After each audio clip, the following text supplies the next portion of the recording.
Ayan, hi sa inyo mga taste buds. Ngayong araw to ay magluluto kami ng chicken toge at saka magpiprito na rin ako ng pritong tuna. Ayan, simulan natin ito lutuin. Ayan, ito mga taste buds. Tignan nyo, ito yung tuna. Ayan. So bali na asinan na rin to. Piprito muna natin to. Ganda yan, no? Diba? Sarap niyan pag prito. Yung iba ginagawa dyan, nilagyan pa ng breadings. So ayan, painitin muna natin to. Pag mainit, maglalagay tayo ng mantika. So ito mga taste buds, mainit na ang kawali. Pwede tayong maglagay dyan ng mantika.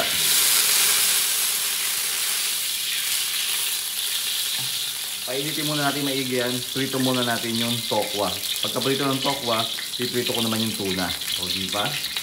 So mga taste buds, lagay natin yung tokwa. Ito yung tokwa. Konting tokwa lang naman ito.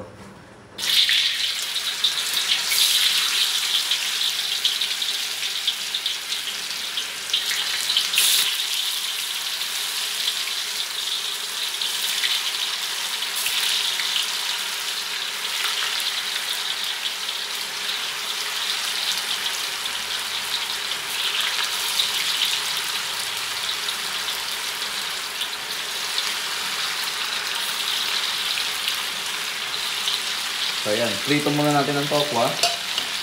Pagka prito nyan, prito na tayo ng tuna. Ito mga taste buds, oh. Diba? Mabilis na prito dahil sa sobrang init ng mantika. So ganun yung technique, no? Para hindi manikit yung tokwa.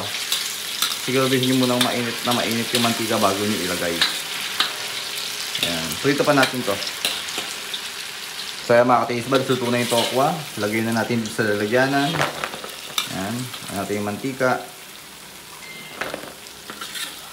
Yan na rin yung gagamitin nating mantika para sa pagprito ng tuna. At hindi na rin natin papalitan yan. Malasa na yan para pag nagprito, ano tayo dito mamaya, naggisa, malasa na. So lagay natin itong tuna.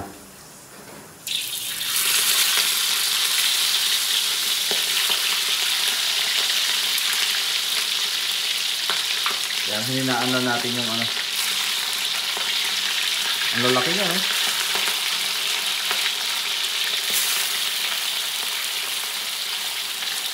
Maglagay lang tayo ng tamang dami. Kakasya dito sa ating mantika. Ayan, yaan muna natin ganyan. So ito mga taste buds, oh. Ayan, naprito na siya. Ganda na pagkakaprito. Lagay na natin sa lalagyanan. Ganda, oh. Sarap niyan. Tuna yan, eh. O para siyang ng baboy, oh. Parang yung taba. Oh. Lagay naman natin yung iba.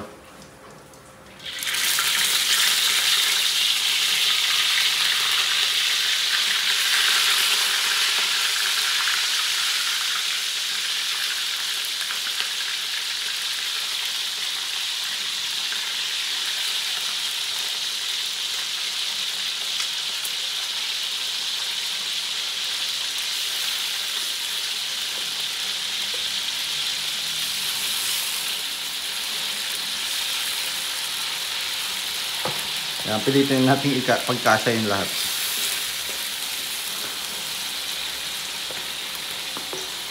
Para dalawang salang.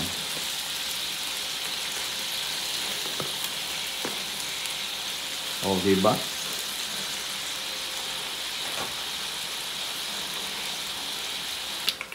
So yan mga taste buds, oh, naprito na natin yung napakasarap ng amoy siya, baka. Lagay natin dito. Ang sarap ng amoy niya, gaganahan ka dito. Basta may sausawan kang masarap, panalong panalo yan. Yan yung mga masarap na luto. Masarap din yan sa sigang. Susunod magsisigang tayo gamit yung tuna. So yan, medyo bawasan ko muna siguro yung mantika bago tayo mag-isa. So yan, gisa tayo sibuyas bawang. Buo pa yung bawang, pero okay lang yan. Lagyan natin yung manok. Lagyan tayo paminta.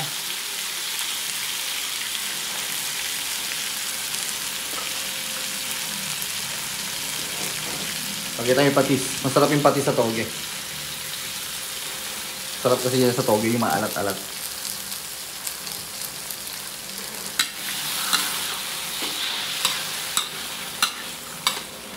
Ayan, hayaan muna natin na maluto-luto. Mga ka-taste buds, ilagay natin piniritong tokwa kanina. Then maglagay tayo ng bahagyang dami ng kinchay. Then haluin natin. Then maglalagay naman ako ng tubig.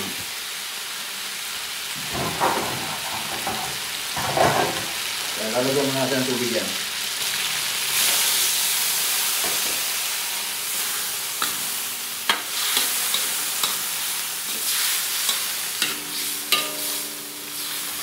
Yan, medyo pakuluan muna natin ito. Ito mga ka-taste buds, maglagay naman tayo ng oyster sauce. Yan. Hindi na tayo maglalagay ng toyo, pero pwede kayo maglagay ng toyo. Hindi tayo naglagay ng toyo kasi naglagay naman tayo ng patis. Halu-haluin lang natin yan dahil lalagay na natin yung toge. Yan, pwede na. So ito yung toge. Ito yung nabibili ng mga nakabalot na may kasama na yung carrots. Ano pa ba ibang gulay niyan? Siyempre yung toge, then yung Baguio beans. Nga pala sa mga nagsasabing hindi daw hinugasan ho yan bago ilagay dito. Hindi ko na lang pinakita dahil napaka-basic ng naman maghugas ng gulay, di ba?